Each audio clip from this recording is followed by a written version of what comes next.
this. I was very fortunate to have the opportunity to work with the Utah State Fish and Game Department, and I was also very fortunate to have the opportunity to work in the United States. He works for the U.S. Bureau of Sports Fisheries and Wildlife.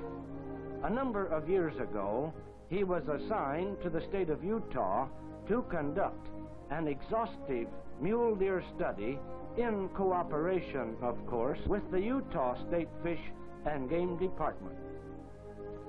Now, when little fawns are found, such as these twins, several measurements taken and carefully recorded. And then the little twins are weighed. They weighed 7 and 7.5 pounds, which is just about normal. What do we learn from tagging fawns? We learn that a doe on good range will have 2 or 3 fawns every year for 8, 9, 10, 11, even years, and she will raise those fawns. In other words, a healthy doe on good range can raise 20 or 25 deer in her life, and many of them do. Contrast that with this. A doe on abused public lands may not have 1 fawn in her life. She may have a half a dozen, but all of them die. We must keep our deer population down within the carrying capacity of any range. Doesn't hurt to punch a hole in the ears of those little fawns, and you might notice the tremendous ears on this 2-day-old fawn, and notice 1 numbered tag in the right ear, 2 numbered tags in the left ear. Those numbered tags to stay with the deer all its life. Does a doe actually have the intelligence to hide a fawn? No, it's generally conceded that she does not. She probably nurses the fawn only in the morning and in the evening. After she nurses the fawn, she doesn't like to stay with it. She has her reasons, and they are good ones. She starts to leave. The little fellas, and you notice there are 2 of them, the little fellas follow for a few steps, but being young, they get tired quickly, and they lay down in just such a place as this. Yes, he's a cute little fella. Watch his nose. But it is generally conceded she does not have the intelligence to actually hide the fawn. I'm sure you have noticed the bird dogs in the... You see this one here, and presently you will see the other one. And I think you may wonder what part they play in the tagging of fawns. They play quite an important part. But there's something else I want to answer right along with that. Does a little fawn have scent? Perhaps you've heard a little fawn doesn't have scent, so a mountain lion or some other predator cannot track the little fawn down. That is fallacy. A little fawn has scent right from birth. But the mother doe, at this time of the year, circulates about the area, and her scent is so overpowering. She covers up the scent of the little fella so that in reality, a mountain lion or a bobcat or a coyote could not possibly track down the little fawn. If the little fella gets up and runs out of the immediate area, why, even the bird dogs could track it down, and often did. It enables you to tag many additional fawns. You pat the bird dog on the back, that's his reward, that's actually all he wants. But the bird dogs were a great help, and incidentally, they never bite the fawn. Instinct with a bird dog not to bite. They just grab the fawn, hold it, and get the fawn from the dog. Now there's something else I think you may like answered. Does it hurt to leave human scent on a fawn? Will the mother doe desert the fawn because there's human scent on it? No, that is another fallacy. Not one known case in hundreds and hundreds of a doe deserting her fawn because there was human scent on it. Why, if she did, you couldn't carry on an exhaustive research program like this. Hiking around those rocks, you better be mighty careful. Oh, it isn't so much that you might break a leg. Old Mr. Rattlesnake might take a strike at you. Utah has a few rattlesnakes, but when you go hunting in Utah in October, November, or December, you won't have to worry about rattlesnakes. They will have long since gone into hibernation. What else do we learn from tagging fawns? Well, a great many things.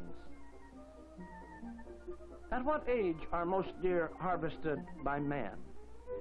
Does man harvest most deer when they are 16 months old? That's a long yearling, you know. Or does man harvest most deer when they are 28 months old? Or when they are 40 months old? Or at some older age?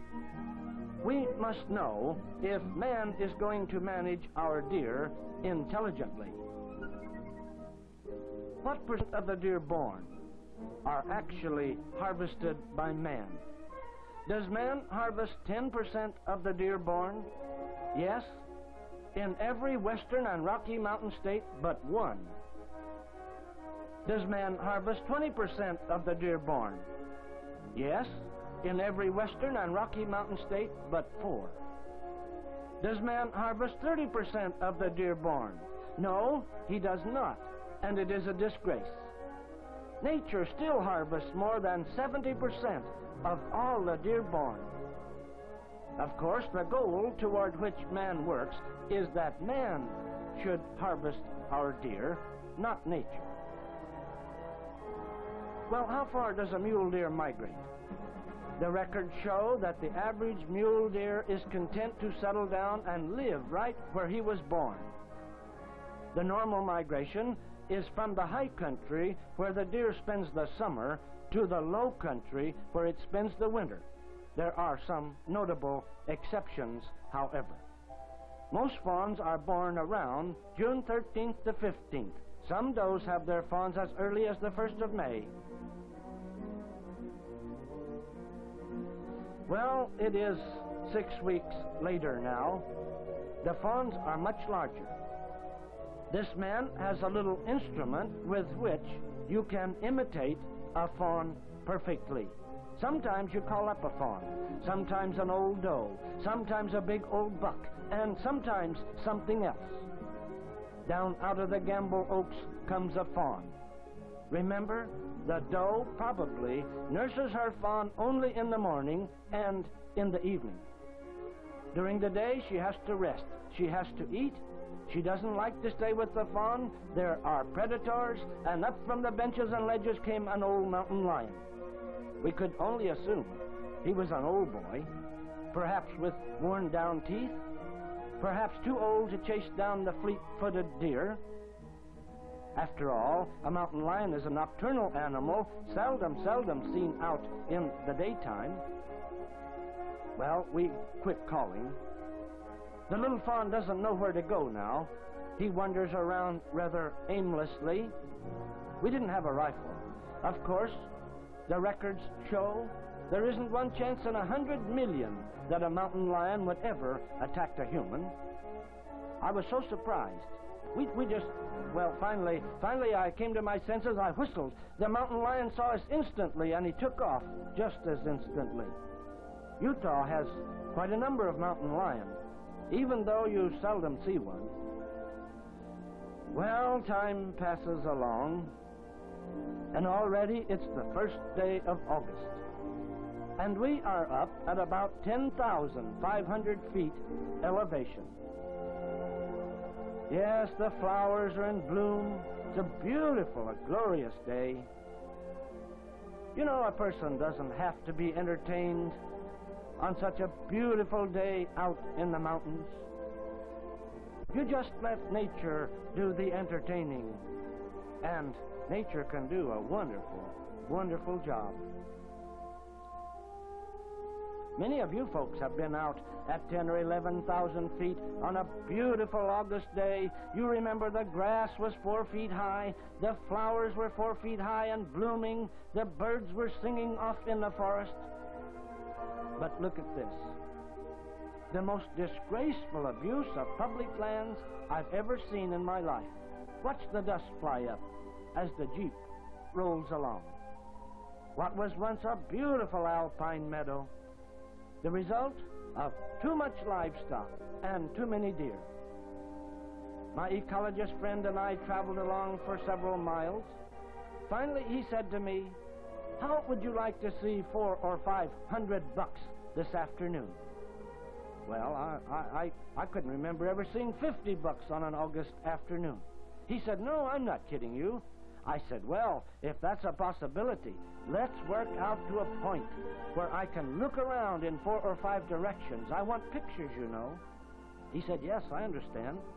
We found just exactly the right place.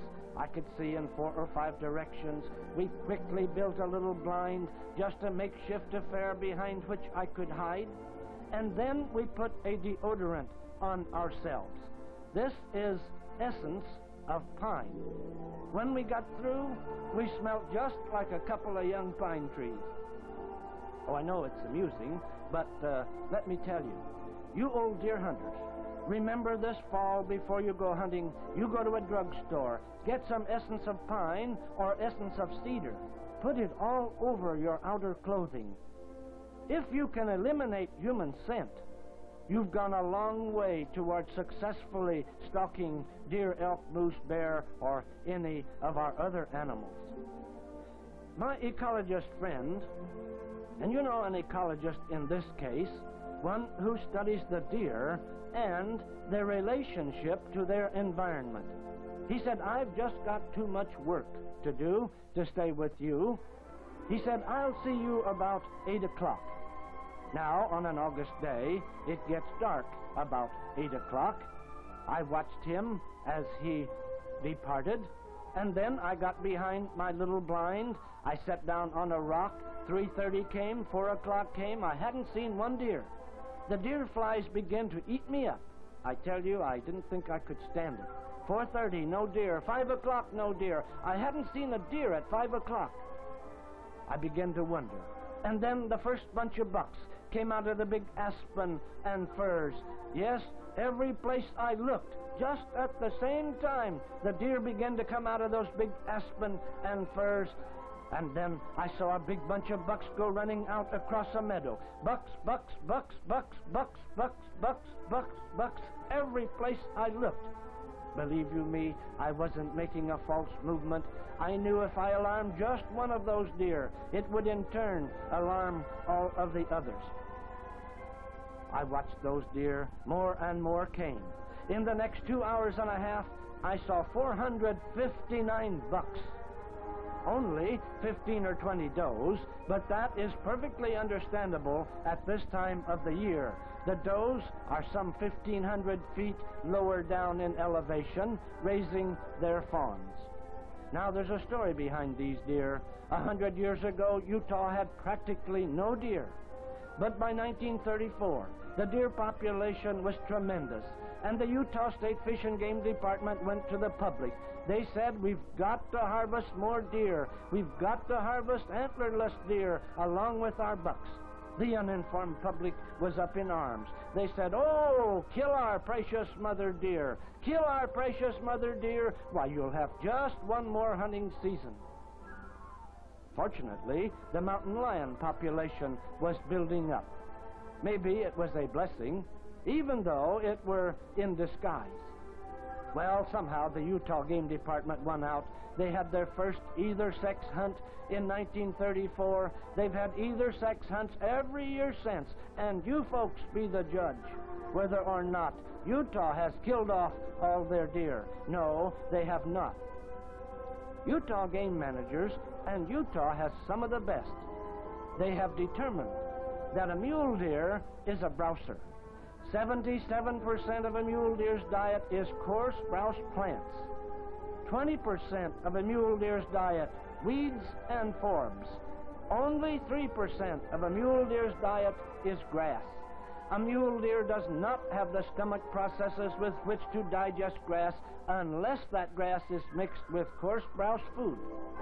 And so often, You think a mule deer is eating grass, whereas actually he's picking out the weeds and forbs that grow in that grass. Right here, you notice, you'd almost be convinced this deer is eating grass, but he is not. Minute inspection showed that this deer did not crop one blade of grass. Utah game managers have also determined that a mule deer may lose up to 30% of its normal weight during the winter and still live. In other words, a healthy buck in October, a big 300-pound buck could lose 90 pounds during the winter and perhaps still live. If he loses 90 pounds during the winter, when must he gain it back?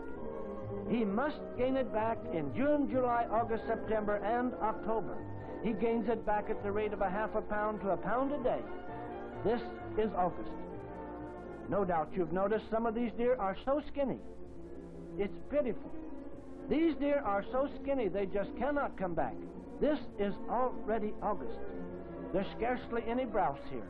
These deer are forced to feed on weeds and forbs. The competition with livestock is so intense that actually these deer are being forced right off of our public land.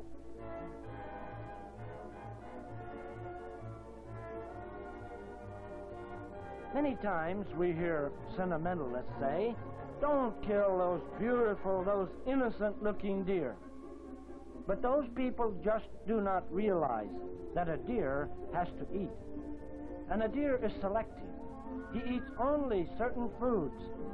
And 77% of his diet is coarse browse plants. Well, there's little browse on this mountain, and too many deer. Sometimes I get rather serious about these mule deer. I've studied forestry and range management most of my life.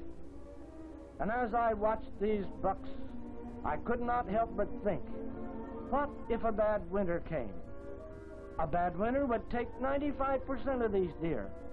I don't want that to happen. I think man should manage wildlife, and man must manage wildlife intelligently. The bucks were running around me everywhere. Everywhere I looked, I saw bucks. Bucks, bucks, bucks, bucks, bucks, bucks, bucks, bucks, big bucks, little bucks, all kinds of bucks. Bucks, bucks, bucks, bucks, bucks, bucks. I never saw such a sight, and I'm not sure I ever will see such a sight again. Utah has many deer. But Utah, just like every other state, must manage those deer. That evening, as the shadows lengthened, I began to see some of the bigger bucks coming out. Back in the dark shadows, some of the big old boys. Why did they get big? Because they were smart. They hung back. Yes, Utah is one of our greatest deer states. But Utah knows it takes food for deer, and it is suicidal to carry over more deer than you have feed for those deer.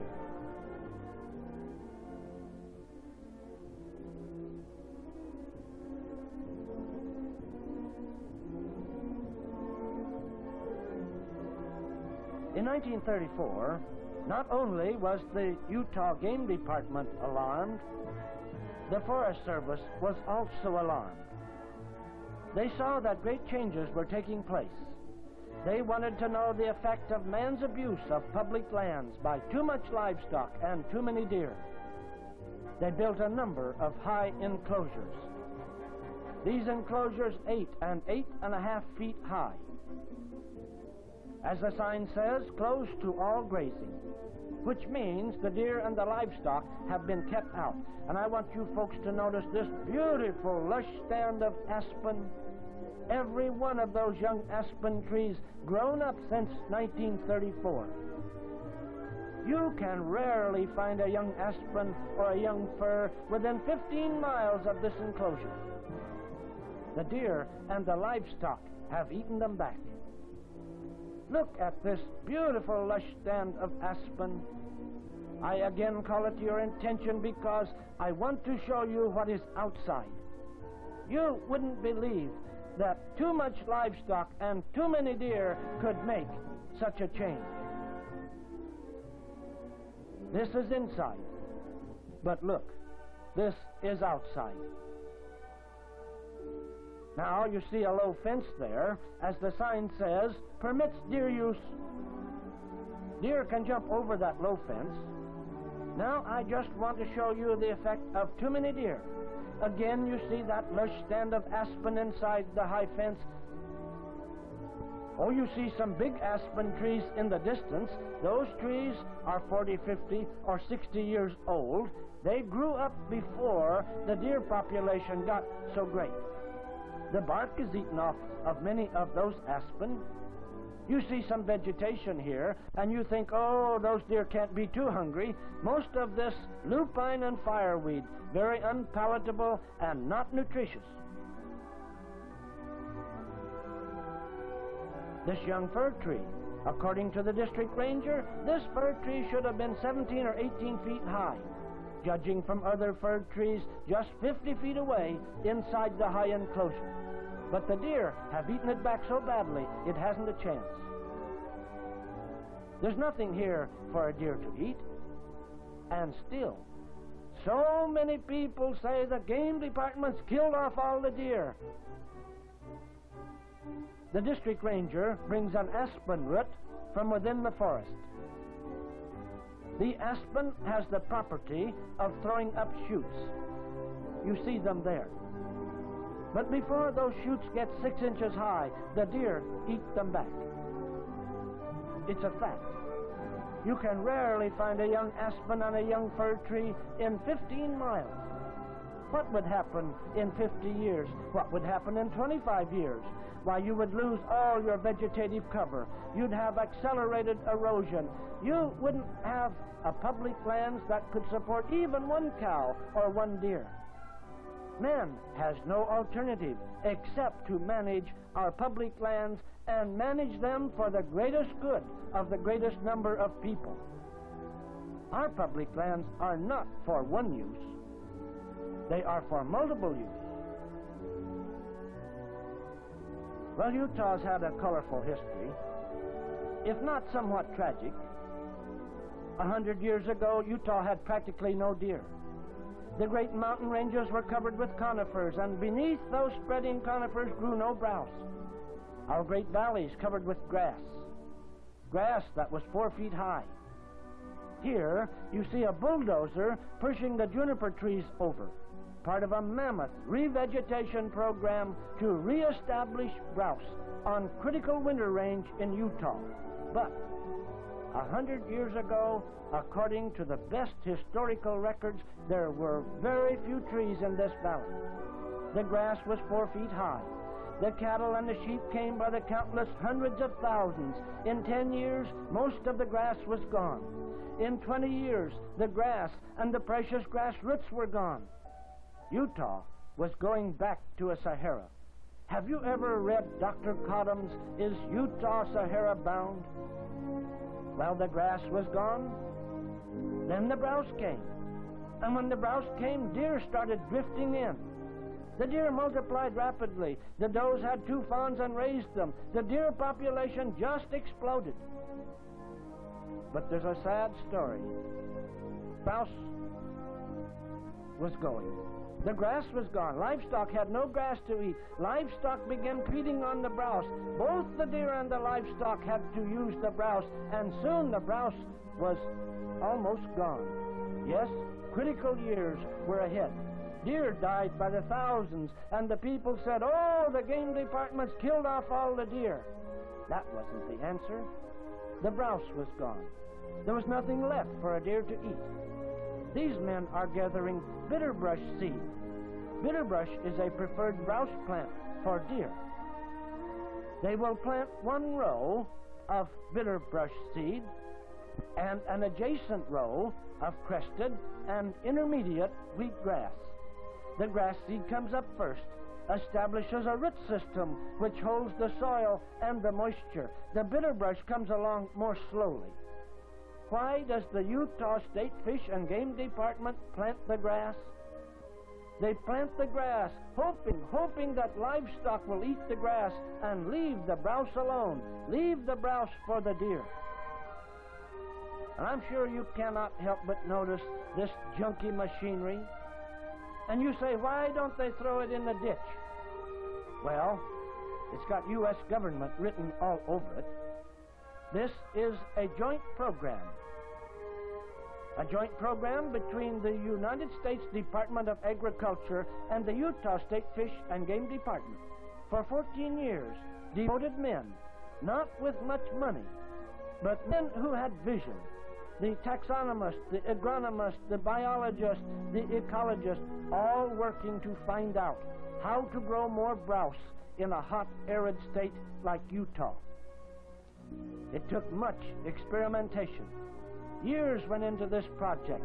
First, they had to find out what types of browse do best in such a hot, arid state, what types of browse do best from direct seeding, and what types of browse do best from nursery stock. Not only that, some browse plants have high protein in the summer, but lose it in the winter. When it is 10, 20, 30, 40, 50 below zero, a mule deer must have a high protein diet. Old sage, bitterbrush, mountain mahogany are high in protein during the winter. This is nursery stock. Beautiful to look at, but expensive. Russian olive, smooth sumac, Tatarian honeysuckle, and you can well imagine when they put these plants out on those hot hillsides how fast they wilt down. Nursery stock, mighty expensive. But where man has ravaged the West, some plants can be established only through nursery stock. But on a mammoth project involving 80 or 100,000 acres, direct seeding is the big weapon. This man, Mr. Perry Plummer, one of the foremost authorities on grass and browse plants in the whole United States. He has headed this joint project for 14 years. He stands in some gamble oak. The deer eat only the new growth, this new growth that you see here. But normally, the gamble oak grows 12 or 14 feet off of the ground, the new growth right on top of the plant and completely lost to the deer. In Utah, over thousands of acres, they have or they are about to cut down the gamble oak, burn it right to the ground, forcing the new growth to come up right from the ground, and all of it available to the deer. This is four-wing saltbush, another preferred browse plant for mule deer in Utah. But when you have too many deer congregated on winter range, the deer eat the browse plant back, as you see here. And after 3 or 4 years, the plant dies. More and more emphasis is being put on this thought. Save the browse. Never mind the deer. Save the browse. If you have browse, you cannot help but have deer. But when the browse is gone, so are the deer. And sometimes it takes 25 years for the browse to come back. Save the browse. Well, it's fall. And in Utah, the aspens turn to yellow and to gold. The wind whispers through the valleys and in the mountains. Yes, it's fall. And I don't think there's anyone here that doesn't look forward to the fall.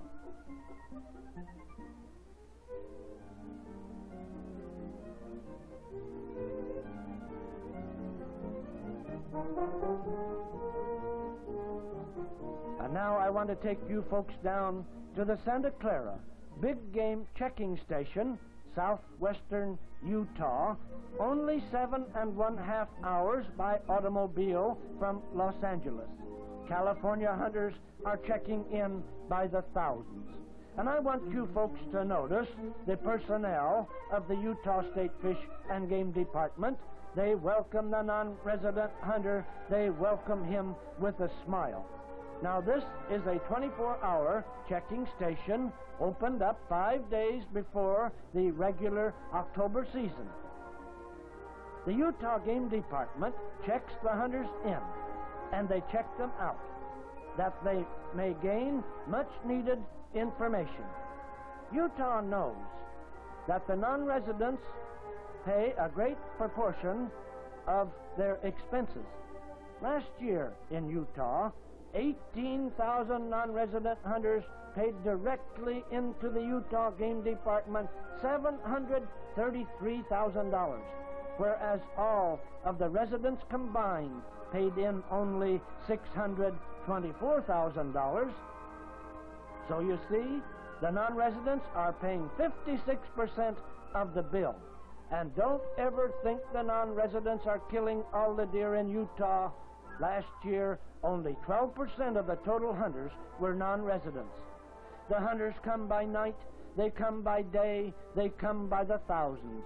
Everybody's happy. This is the big vacation for a great many people. A great many people that have been working on industrial operations in the city of Los Angeles. This is their big vacation. They're headed for the beautiful mountains of Utah. Now and then you see a man sight his rifle in, or he just shoots into a rock wall perhaps. Yes, everybody's happy, full of anticipation. Everybody's headed for the beautiful mountains of Utah.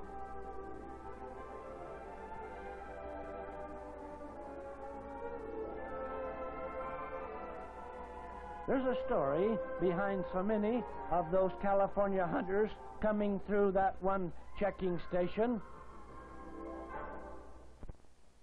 A number of years ago, only a few California hunters came through that Santa Clara checking station. They went into the Pine Valley Mountain country near St. George. They had fabulous luck. It was fantastic. They got big old mossy-backed bucks, and of course, they told their friends and their friends' friends, and soon the number of hunters increased. Year by year, the number grew until last year. Over 7,000 California hunters tried to go into that one Pine Valley Mountain region.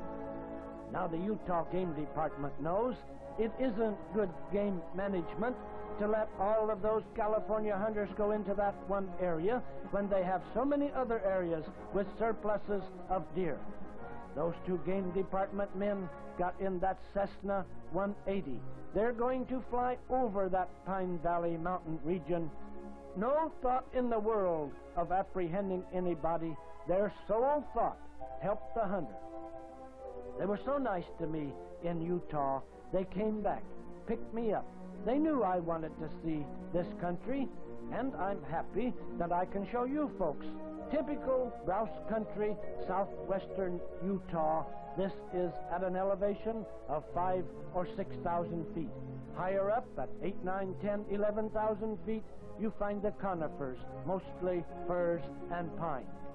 Those two men in that airplane study the concentrations of hunters. They study the access roads. They have a two-way radio in that airplane. They radio the ground crews. Can't you get some of these hunters to go to other areas? But every hunter's prerogative to go right back where he hunted before. I looked in on a number of those California camps, trailer beside trailer. Californians travel in pretty good style. This hunting trip to those Californians means a great deal.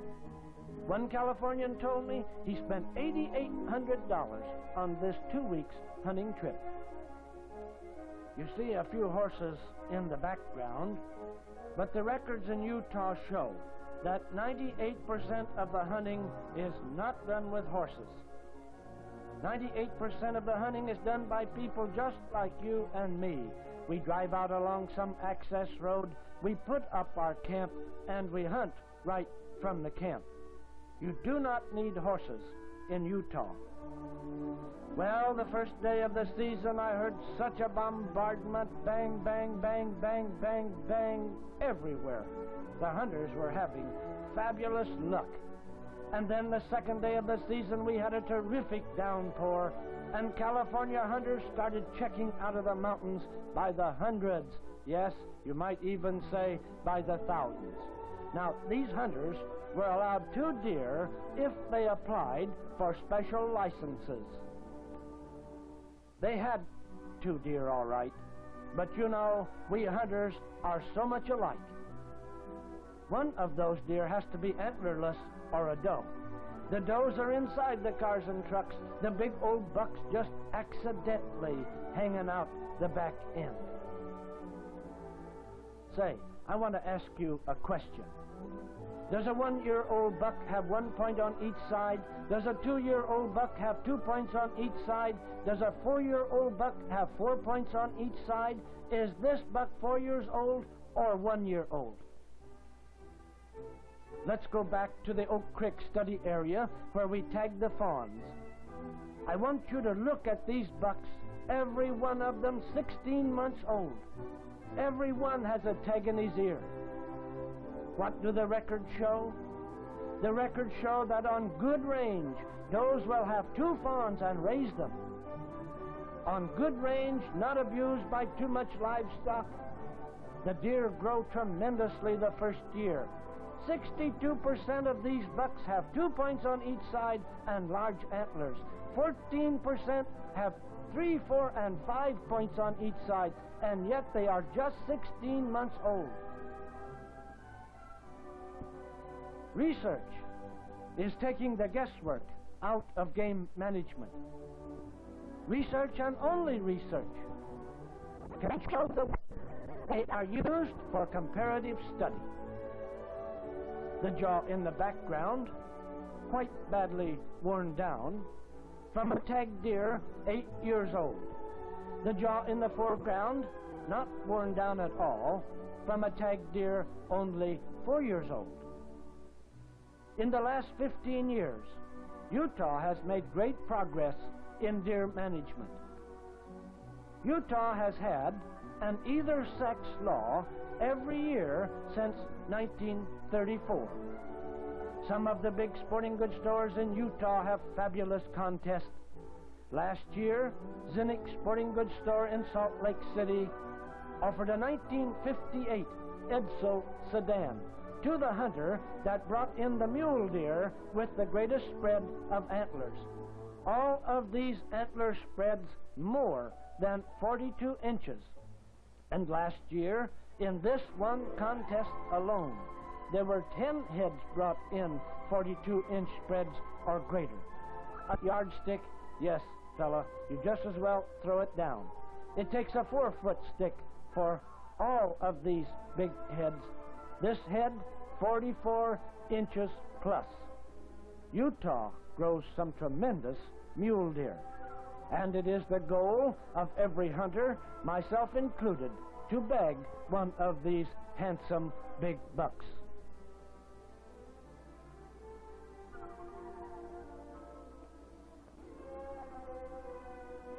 Not long ago, some of the boys of the Utah Game Department came to me.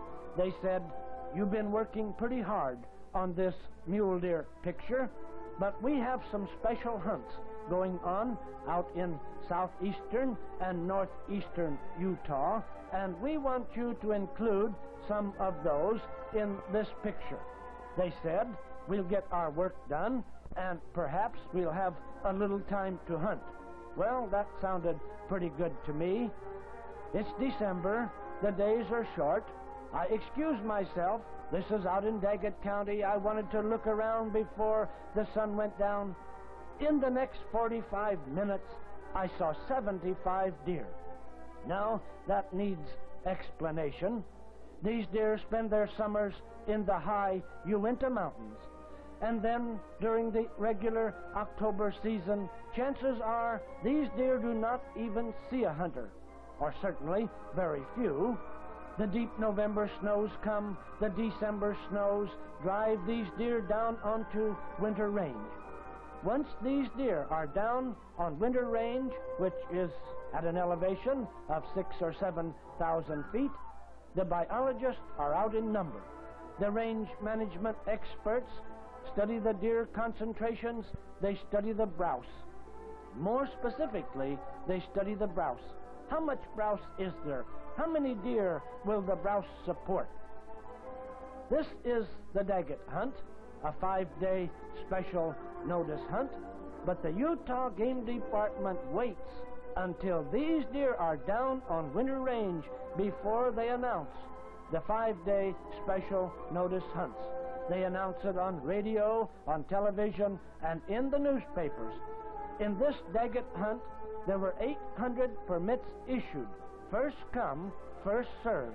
Each hunter allowed 2 deer, one of which must be antlerless or a doe.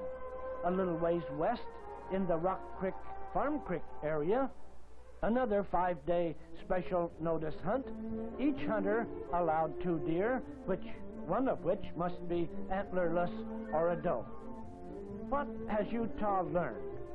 Well, Utah has learned that the statewide October general hunt does not solve all of their deer problems.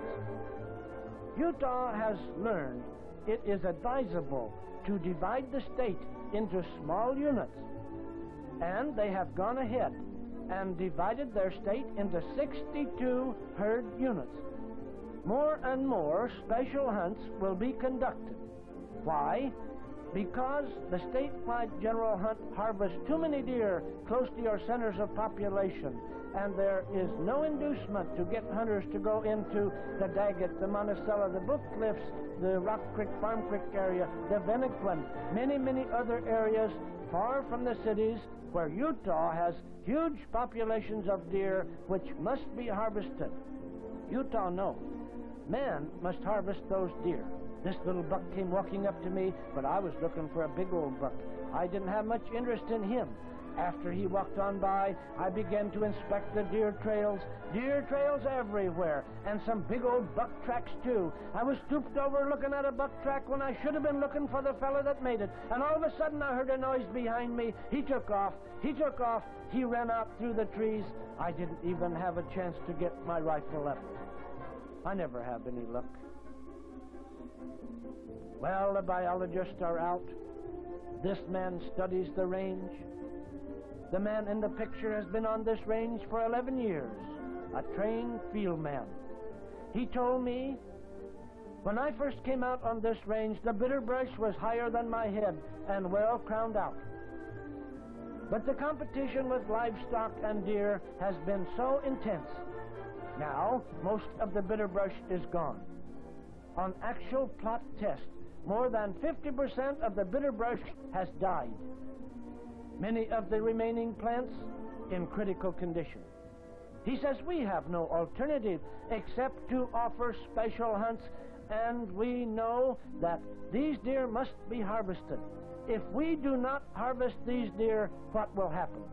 A bad winter will come and take 95% of these deer, but before the deer die, they take every vestige of browse, and then you've lost the browse and the deer too. He says we have no alternative. We must protect the browse. Protect the browse first, and then the deer. Utah is going more and more to special hunts. They know that in some areas, deer must actually be protected because the browse is gone. In other areas where they have too many deer, they want man to harvest those deer before the deer take the browse. Utah knows nature is still taking 70% of all our deer. And their goal is that man should harvest those deer, not nature. The boys of the Utah Game Department has a good philosophy. They know that 85% of these deer are raised on federally owned lands, lands that belong to all the people. Utah knows they have no moral, no legal right to discriminate against the non-resident by soaking him a high tariff to hunt in their state. And Utah knows too, 56 to 60% of all their expenses are paid by the non-resident, and still only 10 or 12% of the total hunting done by those same non-residents. Utah kind of feels the non-resident hunter is a necessity. Well, it's December 15th. 10 or 12 or 15 below zero at night. But you know, folks, that's when I like to go camping. I like to get out in the mountains when the weather is crisp and sharp. Oh, 15 below at night, a little ice runs in the river, but you don't care about that. You put your tent up very rigidly, you put a canvas floor down, you bank up the walls of your tent with snow or with dirt to keep out a good stove. And you know, 3 or 4 fellas can go hunting out there 3 or 4 days before the season opens. You cut up a big stack of wood. This is the big vacation for a lot of people, and it's surprising how cheaply 3 or 4 fellas can go. They pool their expenses. There's no other vacation that a man can take.